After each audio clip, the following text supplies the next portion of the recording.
ദിവസം കൊണ്ട് അയാൻ അച്ചാർ സോഡ കഴിക്കണമെന്ന് പറഞ്ഞ് ഭയങ്കര ബഹളമാണ്. ഇന്നാട്ടെ നാളെ ആട്ടെ എന്ന് പറഞ്ഞ് ഞാൻ കുറേ ദിവസമായിട്ട് അവനെ ഇട്ട് പറ്റിച്ചുകൊണ്ടിരിക്കുകയാണ്. ഇന്നെന്തായാലും അവൻ എൻ്റെ കുത്തിരി പിടിച്ചിട്ട് മര്യാദയ്ക്ക് എനിക്ക് അച്ചാർ സോഡ ഉണ്ടാക്കിയിട്ടാണെന്നും പറഞ്ഞ് ഭയങ്കര ബഹളം. അപ്പം ഞാൻ ഓർത്തെന്നാൽ പിന്നെ എന്നാൽ അതിനകത്തൊരു വെറൈറ്റി നോക്കാം, അച്ചാറും തൈരും ഒക്കെ കൂട്ടിയൊരു പിടിപിടിക്കാമെന്ന് വിചാരിച്ചു. അങ്ങനെ ഓടിപ്പോയി അയാൻ അച്ചാറും സോഡയും ഒക്കെ മേടിച്ചുകൊണ്ട് വന്നു. ഇനിയിപ്പോൾ ദാ ഒരു കുടവ ഗ്ലാസ്സോ എന്നാന്ന് വെച്ചാൽ എടുക്കുക, അതിലേക്ക് കുറച്ച് അച്ചാർ ഇടുക, കുറച്ച് തൈര് ഒഴിക്കുക, ഉപ്പിട്ട് നല്ലപോലെ അങ്ങോട്ട് മിക്സ് ചെയ്യണേ. അച്ചാറും തൈരും ഉപ്പും എല്ലാം അങ്ങോട്ട് പതഞ്ഞ് വരട്ടെ.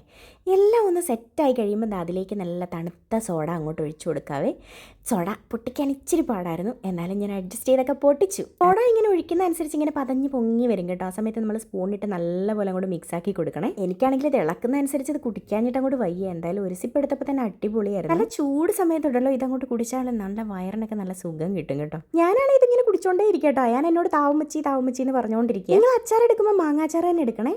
എനിക്കിത് ഭയങ്കരമായിട്ട് ഇഷ്ടപ്പെട്ടു കേട്ടോ. അച്ചാറും തൈരും സാധനമൊക്കെ ഇഷ്ടപ്പെടുന്നവർക്ക് എന്തായാലും ഇഷ്ടപ്പെടും. മസ്റ്റ് ട്രൈ ആയിട്ടാണ് കേട്ടോ. എല്ലാവരും ഒന്ന് ട്രൈ ചെയ്ത് നോക്കണേ, മറന്നു പോരുത്. മസ്റ്റായിട്ടും ട്രൈ ചെയ്ത് നോക്കണം കേട്ടോ. എന്തൊരു ടേസ്റ്റ് ആയിരുന്നെന്ന് അറിയാമോ? അച്ചാറും തൈരും എല്ലാം കൂടെ ചേരുമ്പോൾ അത് വയറിന് എന്തെങ്കിലും ഇഷ്യൂസ് ഉണ്ടാവുമെന്ന് എല്ലാവർക്കും ഒരു പേടി ഉണ്ടാവും. ധൈര്യമായിട്ടിരുന്നു, ഞങ്ങൾക്ക് യാതൊരു കുഴപ്പമില്ലായിരുന്നു കേട്ടോ. നല്ല ടേസ്റ്റി ആയിട്ടുള്ള സംഭവമാണ്. എല്ലാവരും ഒന്ന് ട്രൈ ചെയ്ത് നോക്കുക. ചുമ്മാ ഇരിക്കല്ലേ, ഒരു വെറൈറ്റി ഒക്കെ ആയിക്കോട്ടെ. അപ്പോൾ എല്ലാവരും ട്രൈ ചെയ്ത് നോക്കാം. Okay, by.